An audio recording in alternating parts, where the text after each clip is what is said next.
I've been asked to take a little more time to teach and give insight as to how I would move if I was someone looking to get on the housing ladder, aka buy a house. One of the reports that came out today that I like to track is the Consumer Sentiment Index. Any number above 100 is an indication that the consumer, you and I, feel very optimistic about the economy. Anything less than that is an indication of not feeling so well, not confident going forward. Specifically, inflation. Why inflation? Inflation plays a huge part in that it limits your purchasing power.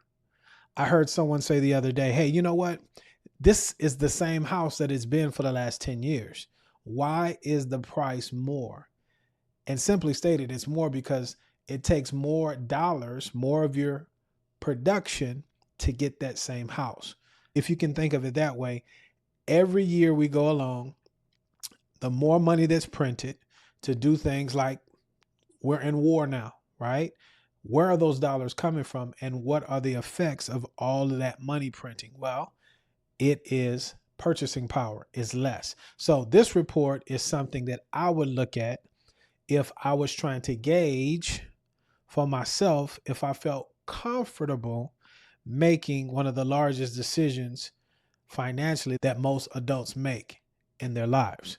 And that's getting into a mortgage. So I want to look at things like my employment. Am I comfortable there? My education and improvement in myself. Am I putting myself in a position to make more money in the future, start a business, so on and so forth? And I do that by looking at data, because that data can help me make logical sense of a lot of the feelings and fears that have been put out into the marketplace. Hopefully that makes sense. So what is a good consumer confidence score?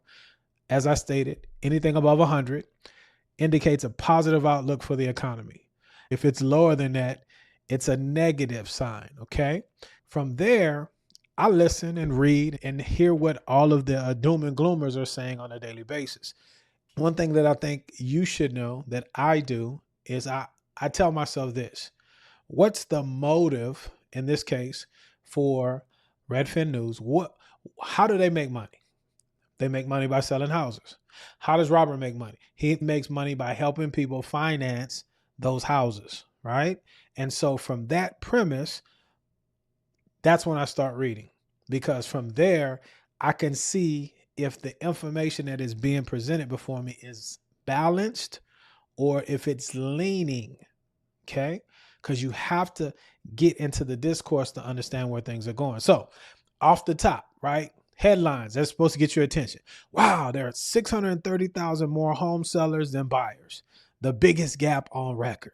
What record? Right? But most people aren't going to go into that. And that sounds great for buyers potentially and horrible for sellers. But we're going to go in a little deeper. And again, this is what you guys asked me to do. So make sure you let me know in the comment section if you appreciate this type of insight. More importantly, if it's helping you out. So as I read through the article, and I read the whole article, right? And not just the headlines. We got to get beyond the headlines. I want to scroll down for the sake of time and get into where I think the meat of this article lies. Okay. The strongest buyers markets are in the South. And that typically has always been the case. Why? In the South, you have the least amount of resistance when it comes to building. Builders could build quickly. Land is a lot cheaper, and you're not confined to certain places like in the Northeast or in LA and certain places where, there's only so many buildings supply that can be put, and they have a lot of government bureaucracy on top. So that makes sense. It says the strongest buyers markets are in Miami, okay, which has an estimated 163% more sellers than buyers. Let's stop right there. I won't go too quick. Let's think about that. What's going on in Miami? Let's go back a couple of years and think about what's happening. Or let's think about what type of homes are in Miami. Condos, condominiums. They had that catastrophic collapse of a building a couple of years back. I think it was maybe during the pandemic, if my memory serves me correct. But you have a lot of older inventory buildings that have to be reassessed, and it's going to cost millions and millions and millions of dollars. And so those folks that typically live in those buildings or have been living in those buildings are retired on a fixed income. In a lot of cases, the land is more valuable, and it would make sense to knock those things down and move around. A lot of nuance going on in Miami, but you might be in San Antonio, Texas, right? So that has nothing to do with you, nothing to do with you. But this is how I would break down this information if I was thinking about going to Miami. The property types in that area, HOA dues and fees going up. Are the buildings sound, right? A lot of seawater and salt and things of that nature that we can't see. It erodes. This is what I'm thinking in my mind. Second thing I'm thinking is this: what's the unemployment rate? What's the unemployment rate in Miami? So just Googled it, right? Rate fairly low, fairly low. Anything under 4% is a decent unemployment rate. So folks are able to work there. So when I think about Miami and why there is an influx of sellers, a lot of folks probably trying to unload that stuff. A lot of folks there are realizing that most people that move to Miami probably come from the north, New York, and what's going on there. And maybe they trying to catch them one. You see what I'm saying? Trying to catch somebody in slipping, and they'll come down and take that off their hands. I'm just joking. I don't know if that's the case. But these are questions that you ask yourself before you make these decisions.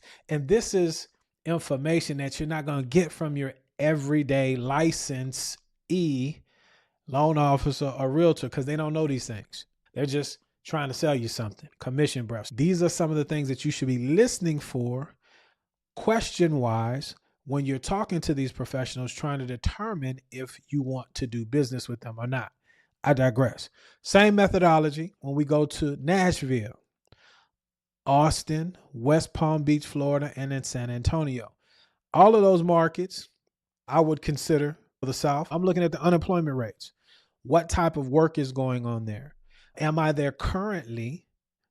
What type of home product do they have? Okay. Then I didn't mention this, but I'm factoring in the weather. Florida has on top of all the condos and that situation that I mentioned, the weather events are crazy. So insurance is through the roof. What type of insurance costs would I have due to inclement weather, disasters that might come through a place? All great questions to ask yourself. In the West, we're looking at water. We're looking at energy prices, electricity specifically. In the colder areas, you're looking at gas prices, oil prices, especially what's going on now, heating oil.